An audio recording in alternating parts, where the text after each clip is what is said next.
اللهم لك الحمد ولك الشكر اللهم لا أحصي ثناء عليك أنت كما أثنيت على نفسك أما بعد فقد قال رسول الله صلى الله عليه وسلم تعلموا القرآن وعلموا الناس فإني مقبول وقال صلى الله عليه وسلم فقيه واحد أشد على الشيطان من 1000 عابد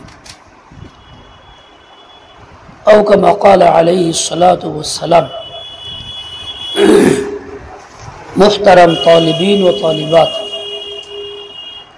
তোমরা বয়সে ছোট তাও তোমাদেরকে মুহতারাম বা সম্মানিত বললাম এই জন্য বললাম ইলম সবচেয়ে সম্মানের বস্তু ইলম যে অধিকারী করে ইলম যে হাসিল করে ইলমের অধিকারী সেও সম্মানের পাত্র তাই বয়স হিসাবে নয় ইলমের নিসবতে তোমাদেরকে মুহতারাম বলে সম্বোধন করলাম আল্লাহ পাক তোমাদেরকে সম্মানিত করুন ইলম আমল দ্বারা পরিপূর্ণ করুন সকলেই বলো আল্লাহুম্মা আমিন আল্লাহ তাআলা আমাদেরকে বানাইছেন মানুষ হিসাবে ফেরেশতা এক মখলুক আছে যাদেরকে আল্লাহ বানাইছেন নূর দ্বারা আর আমাদেরকে বানাইছেন মাটি দ্বারা বানাইলেও আমাদের ভিতরে একটা নূর আল্লাহ তাআলা দিয়েছেন সেটা আল্লাহ পাকের নামের নূর আল্লাহ তাআলার সিফাতের নূর আল্লাহ পাকের ইলমের নূর ফেরেশতারা নূরেরই তৈরি মাটির তৈরি না বাবা আদমকে যখন আল্লাহ পাক বানাইছেন বানায়া সেরা আল্লাহ তাআলা বাবা আদমকে বিভিন্ন জিনিসের নাম ইত্যাদি শিখাই দিয়েছেন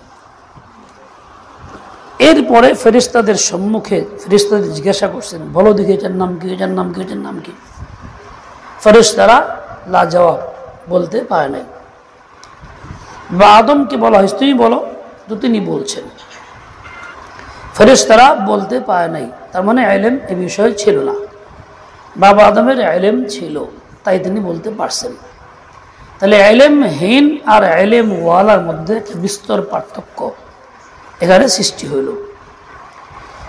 এই জন্যই ইলম ওয়ালা বাবা আদমের সম্মানার্থে আল্লাহ পাক ফেরেশতাদেরকে সাজদা করতে হুকুম করলেন ফেরেশতারা একযুগে সকলেই সাজদা করলো সম্মান করলো সাজদার মাধ্যমে একজন ফেরেশতাদের বংশোদ্ভূত নয় জিনের বংশোদ্ভূত যার নাম ইবলিস শয়তান তখন সে ফেরেশতাদের মাঝে ছিল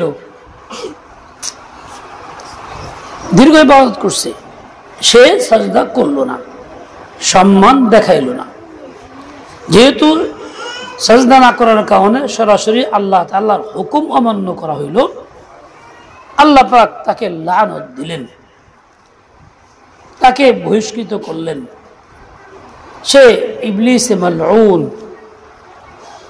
আজীবন পর্যন্ত লানতের অধিকারী হয়ে গেল আল্লাহ পাক তাকে দুনিয়াতে পাঠাইলেন ওই অবস্থায় এখনো ওই অবস্থায় আছে এতটাই বেলাগাম হয়েছে সে তো নিজে ধ্বংস হয়েছে জাহান্নামে যাচ্ছে সে আরো লক্ষ কোটি মানুষকে জাহান্নামে নেওয়ার সব রকম মিশন চালাইতেছে চেষ্টা করতেছে বড় হুকুম না মানলে নিজের ভিতরে এমনই একটা বদ আসর পয়দা হয় সে নিজে একা খারাপ হয় না বরং সে 10 জনকে খারাপ করে তাহলে বড় হুকুম না মানার মধ্যে সাংঘাতিক বড় কুফল আছে এটা একটা বড় দোষ আল্লাহ তাআলা মহান সবচেয়ে বড় আল্লাহু আকবার এই মহান এবং বড় হুকুম সে মানে নাই তার সামনে বরং যুক্তি খাটাইছে বিতর্কে জড়াইছে যে আল্লাহ আমি তো মাটির তৈরি না আগুনের তৈরি আদম তো মাটির তৈরি কাজেই স্বাভাবিকভাবে মাটির চেয়ে আগুন তো উত্তম আগুন উপরমুখী চলে আর তো মাটির অর্ধমুখী নিচমুখী থাকে ক্বালা আনা খায়রুম মিনহু, সে বলছে যে আমি তো তার চেয়ে ভালো, শ্রেষ্ঠ।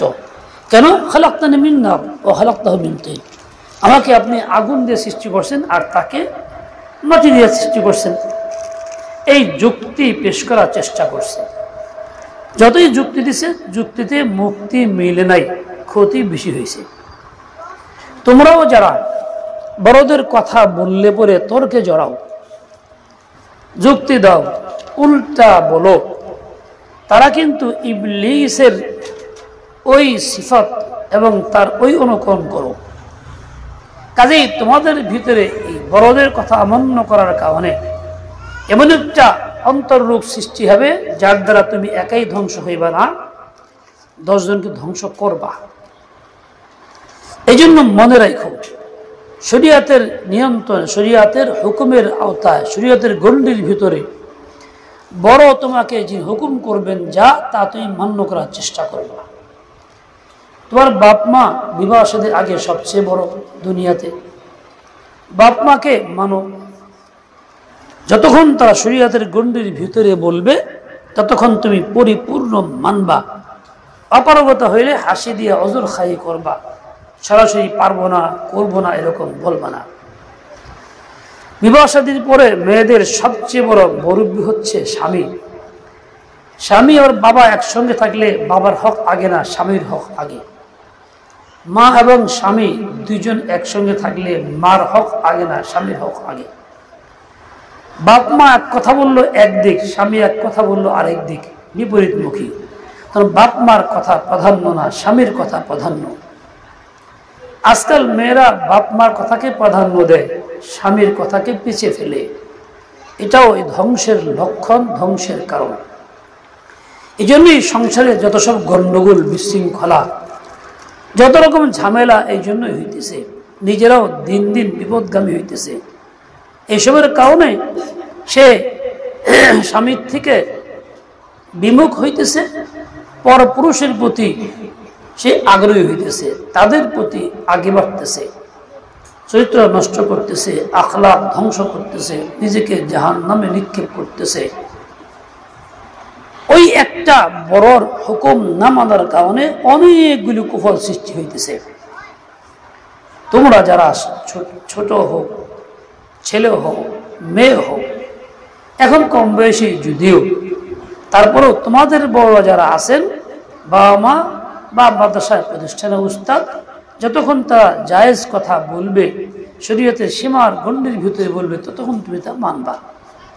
শরীয়তের কিছু বললে, নাজায়েজ কোনো কিছু বললে সেটা কখনো মানবা না। তাতে সে বেদব বলুক গা, গালি দিক, পরোয়া নাই। কেননা আল্লাহ পাক রব্বুল আলামিন রসুল সাল্লাল্লাহু আলাইহি ওয়াসাল্লামের মাধ্যমে শিখিয়ে দিয়েছেন, লা তাআতা লিমাখলুকিন ফি মাসিয়াতিল খালিক। মানুষ স্বভাবগতভাবেই কোনো না কোনো একদিকে ঝুঁকে পড়ে। যখনই বড় হুকুম মানবে না, তখনই একজনের কথা মানার মতো একদিকে ঝুঁকে পড়বে।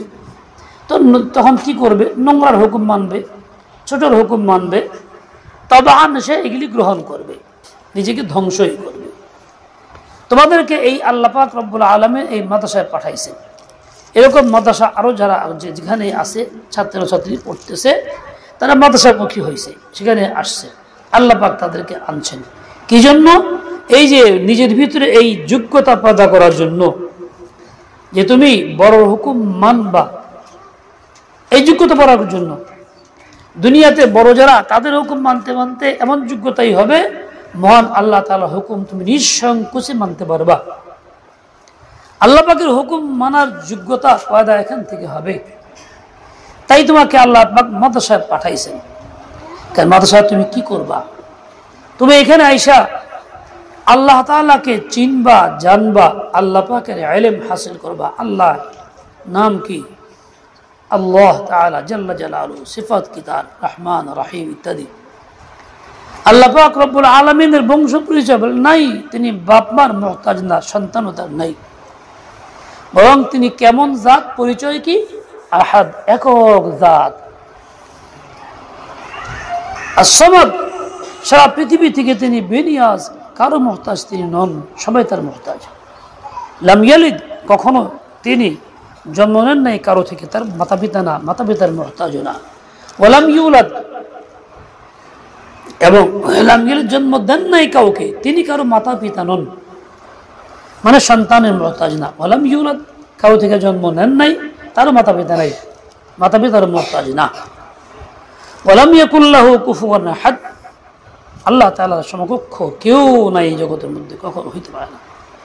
যেহেতু আল্লাহ সবচেয়ে বড় একক মাবুদ, তিনি যা বলবেন তাই করবা, তার হুকুমে হুকুম, তার গোলামি গোলামি, তার দাসত্বই দাসত্ব। আজকাল মেয়েরা চাকরি করে, হুকুম মানে আরেকজনের, অফিসারের অধীন, তার অপরস্থ কারো, তার গালি খায়, এমনকি তার মায়েরও খায়। এতে ভালো লাগে, খারাপ লাগে না। বাড়িতে যখন স্বামী তাদের কথা বললে গা জ্বলে ওঠে, মানতে পারে না, মনে চায় না। তার মানে অন্যের গোলামি করা তার স্বভাব পরিণত হয়ে গেছে, যার গোলামি দরকার ছিল তারটা করতে রাজি না। তাহলে রুচি বিকৃত হয়ে গেছে, স্বভাব নষ্ট হয়ে গেছে। এর দ্বারা দুনিয়া আখিরাতে সুখ শান্তির আশা করা যায় না। মানুষের মতো আকার থাকলেও মানুষের শয়তান সে, এই জন্যই তার দ্বারা কোনো কার খের ভালো কাজ হইতেছে না, হবেও না। তোমাদের সাথে কি শেখানো হবে? ঘর লেপা, মোছা, কাঁথা সেলানো, খিচুড়ি পাকানো, আলু ভর্তা বানানো, বিছনা গোছানো, এগুলি শেখার দরকার নেই। বাড়িতেই শিখতেছো বাপ মার অধীনে। দেখা দেখি শিক্ষা এমনি পারিবারিক শিক্ষা হয়ে গেছে। এখানে কি শিক্ষা দিবে? তাওহীদের শিক্ষা, আল্লাহ পাকের পরিচয় লাভের শিক্ষা। আল্লাহ তাআলা একক মাবুদ নাই, তিনি ছাড়া কেউ ইবাদত হবে, তিনি একমাত্র। এর থেকে পরিচয় হবে যখন আল্লাহ সবচেয়ে বড় মহান তুমি স্বীকার করলা, জানলা, বুঝলা, দিলের ভিতরে ঢুকায় ফেললা, তাহলে কোনো মাখলুকের কাছে মাথা নত করার সুযোগ আর তোমার নাই, মন আর ছোট হবে না। এটাই হলো ইলমের বৈশিষ্ট্য। ইলম যার আছে কখনো সে মাখলুক মুখী হয় না, কারো কাছে ছোট হয় না। এই শিক্ষা তোমাকে দেওয়া হবে। সুতরাং তুমি বাইরের পরিবেশে গেলে পরে মাখলুকের কথা গুনাহ করবা, পর্দা ছেড়ে দিবা, 10 জন ছেলের সঙ্গে সাক্ষাৎ করবা, স্বামী তোমাকে কঠিনভাবেই বললো তুমি আমার সঙ্গে থাকতে চাইলে আমার বন্ধুর সঙ্গে সম্পর্ক করতে হবে, তার সাথে সময় দিতে হবে, মেলামেশা করতে হবে, চাপ দিল। এইরকম কোনো চাপে নত হইবে না। কেন? তুমি তো আল্লাহকে চিনছো, আল্লাহ মহান বড়। কাজেই মাখলুকের কথাটা তখন তুমি নিজেকে বাঁচায় ফেলতে পারবা, বাঁচতেও পারবা, আর না হলে ধ্বংস হয়ে যাইবা। তো আল্লাহ পাক তোমাকে আমাকে এই মাদ্রাসায় আনছেন ইলম শিখার জন্য, সুযোগ দিয়েছে। আল্লাহ শুকর দেখি আলহামদুলিল্লাহ।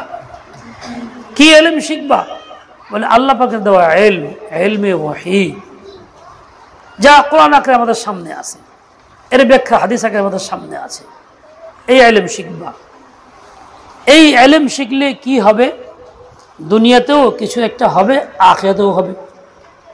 দুনিয়াতে এই হবে, ইলম শিখার কারণে তোমার রিজকে হালাল তোমার নসিব হবে, রিজকের জন্য পরেশানি হবে না, দৌড়াদৌড়ি করতে হবে না। কেননা তুমি তো এমন বাচ্চার মতো হইবা যে বাচ্চা বাপ মার পকেটে হাত দিয়ে খায়। ইলম যখন শিখলা তো ইলমের দ্বারা আল্লাহ পাককে চিনতে পারলা, তখন তুমি আল্লাহর কুদরতি পকেটে হাত দিয়ে খাইবা, তোমার আর কিছু পরেশানি হইতে হবে না। এই জন্য মেহনত করতে হবে না, স্বাভাবিক চললেই হবে। দেখো দুনিয়াদার যারা দুনিয়া কামাই করে ইলম নেই, তার কঠোর পরিশ্রম করে দিন রাত 24 ঘন্টা একটা না, খাওয়া নাই, ঘুম নাই, রাত 2 রাত 12টা 1টা 2টাও হয়ে যায় কাজকর্ম সারতে, দোকান বন্ধ করতে, হিসাব নিকাশ শেষ করতে। ফজর নামাজ পড়তে পারে না, কেউ পরে শুয়ে পড়ে, অস্থিরতা। বাহ্যিক টাকা আসে, কিন্তু তার সঙ্গে অনেক লাভাজমত নিয়ে আসে, অসুখ বিসুখ পরেশানি সব নিয়ে আসে। আলে ইলম যারা, ইলম ওয়ালা ইলম ওয়ালি যারা, তাদের এই অবস্থা হয় না। ঠিকমতো ঘুম হয়, ঠিকমতো খাওয়া দাওয়াও চলে, বোঝা বহন করতে হয় না, পরেশানি হইতে হয় না। দুনিয়াতেও আল্লাহ পাক ইজ্জত দিবেন, ইজ্জত রিজকে হালালও দিবেন, রিজকে তঙ্গি আসবে না। এই ইলমেরই একটা অংশ সূরা ওয়াকিয়া পড়বা, সন্ধ্যায় প্রতিদিন সচ্ছল থাকবা।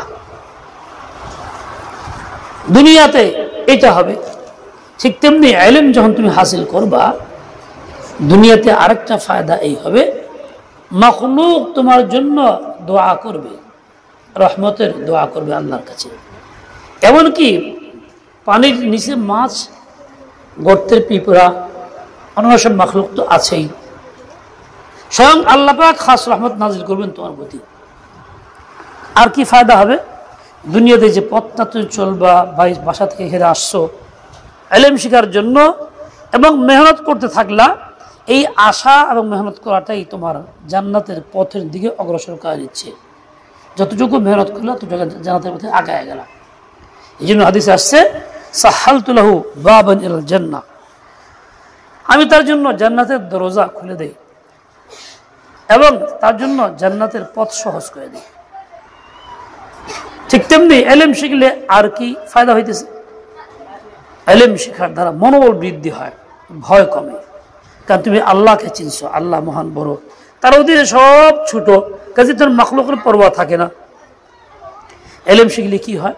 বিপদের সময় ওই জাতকে চিনার কারণে ওই জাতের কাছেই আশ্রয় নেওয়া হয়, এদিক সেদিক ঘোরা হয় না। ইলম না থাকলে উল্টোপাল্টা হয়। যত বিপদেই পাও না কেন, দিল থেকে তোমার সাক্ষী, আলহামদুলিল্লাহ একজন মালিক তো আমার আছেই, উনি তো মায়া করেন, পৃথিবীতে অনেক মায়া করেন, দেখা যাক তিনি কি করেন। তোমার দিনের ভিতরে ইতমিনান এবং শান্তি। কেন? তুমি আল্লাহকে চিনে ফেলেছো। আল্লাহ কেমন জাত বলে তুমি যেখান থেকেই বলো, যে ভাষাই বলো, দুঃখের কথা বলো, সুখের কথা বলো, তোমার এই ছোট্ট ছোট্ট মানুষদের কথাগুলি পর্যন্ত আল্লাহ পাক সবার কথা একসঙ্গে শুনেন, বুঝেন, একই সঙ্গে সকলের মঙ্গলের ফয়সালা করেন। তবে একটা সুবিধা হইলই, দুনিয়াদাররা আল্লাহর কাছে চায় নিবে, কান্নাকাটি করবে, বিভিন্ন জায়গায় যাবে, মক্কা শরীফ যাবে, দরদের কানবে, আল্লাহ কুছ জায়গার মালিক বানায় দাও, এই করো সেই করো, সব হবে। এরা চায়া যা না পাবে, তোমরা যারা ইলম শিক্ষার্থী তোমাদের আল্লাহ পাক তার চাইতেও অনেক বেশি দান করবেন, অনেক বেশি দিবেন। আকসার মিম্মা উতিয়া সাইলিন। তাহলে ইলম শিখার দ্বারা তোমার দুনিয়াতেও অনেক বড় ওসিলা হলো। পরকালে কি হবে? বলে কবরে চলে গেলে আযাব থেকে মুক্তি হবে। তোমার ইলম বন্ধু বা আপনজনের আকারে আইসা তোমাকে অত্যন্ত ভালোবাসবে, আদর করবে, দিল ভুলায় রাখবে। আর কি ময়দানে মাহশরে কি হবে? আল্লাহ পাক একটা পর্দা দিয়ে সবাইকে এক জায়গা করে আলেমদেরকে বলবে, ইলম দিছিলাম বেইজ্জতি করার জন্য না, যাও সবাই মাফ করে দিলাম। জেনারেল ক্ষমা মার্চি হবে। এটা অন্য কোনো পেশাধারীদের হবে না, অন্য কোনো শ্রেণীর জন্য এই সুসংবাদ নাই, তোমাদের জন্যই একমাত্র আছে। সুতরাং যা এই পথে আসছো, ভাগ্যবান তারা, অত্যন্ত সৌভাগ্যবান। তোমার জিন্দেগি খতম হয়ে যাবে, কিন্তু তোমার ইলমের ধারাবাহিকতা থাকবে। তুমি যে আমল করলা চলবে, সদকা জারিয়া করলা চলবে, চলতেই থাকবে, একদম বন্ধ হয়ে যাবে না। আল্লাহ পাক রব্বুল আলামিন আমাকে তোমাকে সহি বুঝ দান করেন। দেখো, একটা বাচ্চা তার ইলম নেই, জানে না যে সাপ ধরলে সবল মারে, এই যে সাপ ধরতে যায়। তুমি বড়, তুমি জানো এই কথা, সাপ ধরা যায় না, ধরলে সবল মারে। তুমি যাই নাকি ওই সাপটাকে ধরতে যাইবা? নিশ্চয় তা যাইবে না। আর ওই বাচ্চা যায় না, কেউ ধরতে যাবে। বোঝা গেল ইলম থাকলে ক্ষতির থেকে বাঁচে, ইলম না থাকলে ক্ষতি থেকে বাঁচতে পারে না।